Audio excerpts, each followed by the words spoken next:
বিগত সরকারের সময়ে যেভাবে চাপিয়ে দেওয়া হয়েছিল পাঠ্যপুস্তকে, সেগুলো যেন না হয়।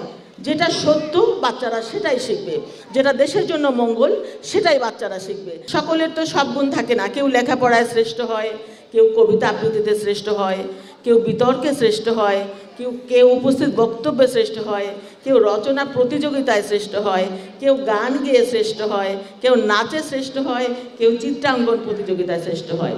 তো আমি মনে করি এই যে চিত্রাঙ্কন প্রতিযোগিতা, এটা একটা খুব বিরাট একটা মেধার দরকার। মানে ধীর স্থিরভাবে যে আঁকা, এই বাচ্চারা অনেক বড় জায়গা যাবে, কারণ এরা বুদ্ধিমান, বুদ্ধিসম্পন্ন বাচ্চা। কারণ ওরা মানে এটার জন্য অনেক বুদ্ধি দরকার, অনেক ধৈর্য দরকার। সেই ধৈর্য নিয়ে আমি দেখলাম অনেক বাচ্চা আমাদের শহীদ রাষ্ট্রপতি জিয়াউর রহমানের ছবি এঁকেছে, অনেক বাচ্চা ফুল এঁকেছে, অনেক বাচ্চা গ্রামের দৃশ্য এঁকেছে, কৃষকদের এঁকেছে।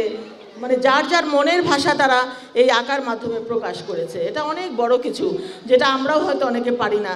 আমরা আজকে যে বাচ্চারা, যে ডিজিটাল যুগে যে বাচ্চারা, আমরা তো ওই জায়গাটায় একেবারেই ধরতে গেলে অশিক্ষিত। তো ওই জায়গাটায় শিক্ষিত হতে চাই না। আমরা চাই যে এই বাচ্চাগুলো এগিয়ে আসুক এবং তাদের এই ক্রিয়েটিভিটির মাধ্যমে তাদের শিক্ষাকে তারা এগিয়ে নিয়ে যাক। আমি অনেক অনেক শুভকামনা জানাই বাচ্চাদেরকে, যে তারা নিশ্চয়ই অনেক বড় জায়গায় যাবে এবং গর্ববোধ করবো আমরা যে এই বাচ্চাদের নিয়েই যেন আরেকটু বড় হলে আরেকটা প্রোগ্রাম করতে পারি, এবং আমি নিজেকে গর্ববোধ করবো যদি আবার সেই প্রোগ্রামে আসতে পারি। তারপরে ওরা আরও বড় হবে, আরও বড় হবে, একদিন জয়নুল আবেদিনের মতো শিল্পী হবে ইনশাআল্লাহ। আমি মনে করি যে এদের মধ্যে সেই প্রতিভা আছে। তবে বাচ্চাগুলোকে আপনারা প্যারেন্ট যারা আছেন, আমি চাইবো যে তাদেরকে প্রপার নার্সিং করেন। যে বাচ্চা যেটাতে ভালো করে সেই বাচ্চাকে সেটাতে এগিয়ে নিয়ে যাওয়ার চেষ্টা করবেন। এই বাচ্চা যখন চিত্র অঙ্কন প্রতিযোগিতা করে, আপনার জোর করে তাকে গানে দিতে চাইবেন না, হয়তো সে গানে ভালো করবে না, তখন আপনার কষ্ট লাগবে।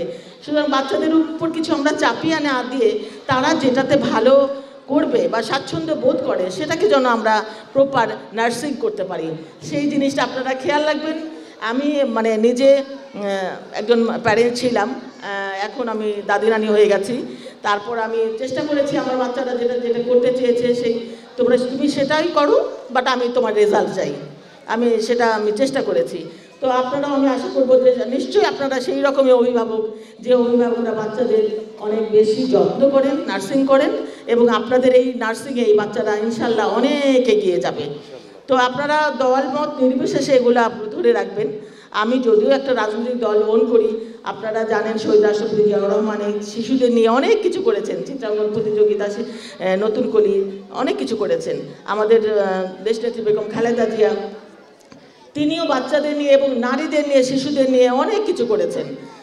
এখন আমাদের ভারপ্রাপ্ত চেয়ারম্যান তারেক রহমানও করে যাচ্ছেন এবং তিনি বলছেন এই শিশুরাই আগামী দিনের ভবিষ্যৎ এবং এরাই দেশ পরিচালনায়, রাষ্ট্র পরিচালনায় ইনশাল্লাহ এগিয়ে আসবে, কারণ আমরা সেইভাবে তাদেরকে তৈরি করব।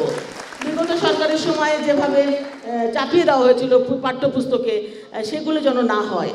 যেটা সত্য বাচ্চারা সেটাই শিখবে, যেটা দেশের জন্য মঙ্গল সেটাই বাচ্চারা শিখবে। আমার মনে হয় আপনাদের কাছে সেটা আমি অনুরোধ করছি, রাজনীতির বাইরে গিয়ে বাচ্চারা যেন সেটাই শিখে যে এইটা দেশের প্রকৃত প্রতিচ্ছবি এবং এইটাই আমাদের দেশ, এটাই আমাদের গণতন্ত্র। এই বাচ্চাগুলো সেটাই শিখুক এবং তাদের এই আঁকার মাধ্যমে সেটাই প্রস্ফুটিত হোক। সবার জন্য অনেক অনেক শুভকামনা। ইনশাল্লাহ আবার আজকে হয়তো দেখা হতে পারে। আপনারা সবাই ভালো থাকবেন এবং বাচ্চাদেরকে নার্সিং করবেন।